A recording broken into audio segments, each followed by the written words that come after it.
एकदा राजा कृष्णदेवराय दरबारात मंत्र्यांसोबत चर्चा करत होते. तेव्हा एक व्यक्ती त्यांच्यासमोर आला आणि म्हणू लागला, महाराज, महाराज, माझ्यावर न्याय करा. माझ्या मालकानं माझी फसवणूक केली आहे बघा. हे ऐकताच महाराजाने विचारलं, तू कोण आहेस आणि तुझ्यासोबत काय घडलंय? अन्नदाता, माझं नाव नामदेव आहे. काल मी माझ्या मालकासोबत एका गावात जात होतो. उन्हामुळे चालता चालता आम्ही दमलो आणि एका मंदिराच्या सावलीत विसावण्यासाठी बसलो बघा. तेव्हा माझ्या नजरेला ना एक लाल रंगाची थैली पडली, जी मंदिराच्या एका कोपऱ्यात पडली होती. मालकाच्या आज्ञेनं मी ती थैली उचलली आणि उघडून पाहिलं तर तिच्यात बोरासारख्या 2 चमचमणाऱ्या हिऱ्यांचा साठा होता बघा. हिरे मंदिरात सापडले होते, त्यामुळे त्यावर राज्याचा हक्क होता. पण माझ्या मालकानं मला ही गोष्ट कोणालाही सांगू नकोस असं बजावलं आणि म्हणालं की आपण दोघं एक एक हिरा ठेवून घेऊ. म्या म्हटलं ठीक आहे. म्या आधीच माझ्या गुलामीच्या जीवनाला कंटाळलो होतो आणि मला माझ्या भविष्याची काळजी पण होती बघा. त्यामुळं मी थोडा लालची झालो. पण वाड्यात पोहोचताच माझ्या मालकानं मला हिरे देण्यास नकार दिला. मग काय करायचं? म्हणूनच मी आता इथं न्याय मागायला आलोय बघा. महाराजांनी तात्काळ कोतवालाला आदेश दिला की नामदेवचा मालक दरबारात हजर राहील. लवकरच त्याला दरबारात आणण्यात आलं. महाराजांनी त्याला हिऱ्यांबद्दल विचारलं. तेव्हा तो म्हणाला, महाराज, हे खरं आहे की मंदिरात हिरे सापडले होते, पण मी ते हिरे नामदेवला दिले आणि त्याला ते राजकोषात जमा करण्यास सांगितले. परंतु जेव्हा तो परत आला तेव्हा मी त्याच्याकडून राजकोषाची पावती मागितली. तो टाळाटाळ करू लागला. जेव्हा मी त्याला धाक दाखवला तेव्हा तो आपल्यासमोर अशा काहीतरी मनगडत गोष्टी सांगू लागला. महाराजांनी विचारपूर्वक विचार केला आणि म्हणाले, ठीक आहे, तुझ्याकडे तुझ्या बोलण्याचा काही पुरावा आहे का? अन्नदाता, जर तुम्हाला माझ्या बोलण्यावर विश्वास नसेल तर तुम्ही माझ्या इतर 3 नोकरांकडून विचारू शकता. तेही त्यावेळी तिथेच होते. त्यानंतर त्या 3 नोकरांना दरबारात आणण्यात आलं.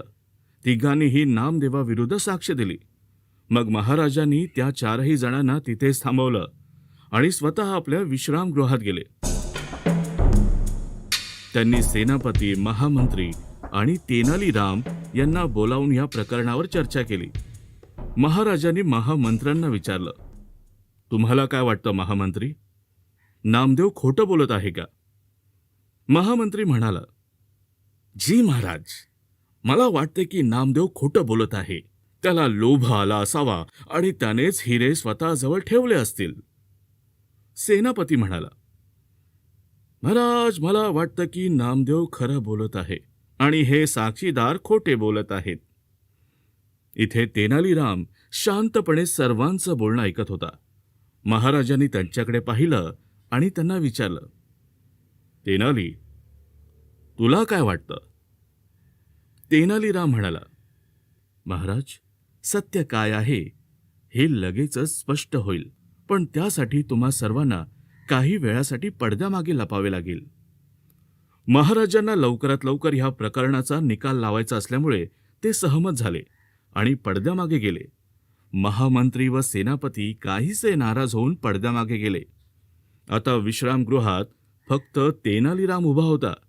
त्याने पहिल्या साक्षीदाराला बोलावले आणि विचारले, तुझे मालक म्हणतात की त्यांनी नामदेवच्या समोर हिरे दिले होते, तर तुला हिऱ्यांचा रंग आणि आकार माहीत असायला हवा.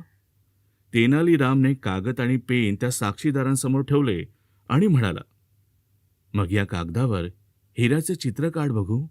हे ऐकताच त्या नोकराची धडकी भरली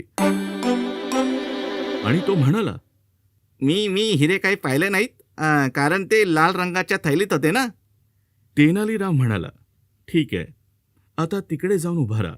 यानंतर दुसऱ्या साक्षीदाराला बोलावण्यात आलं. त्याने हिऱ्यांचा रंग सांगितला आणि कागदावर 2 गोल गोल आकृत्या काढल्या. मग त्यालाही पहिल्या साक्षीदाराच्या शेजारी उभं केलं.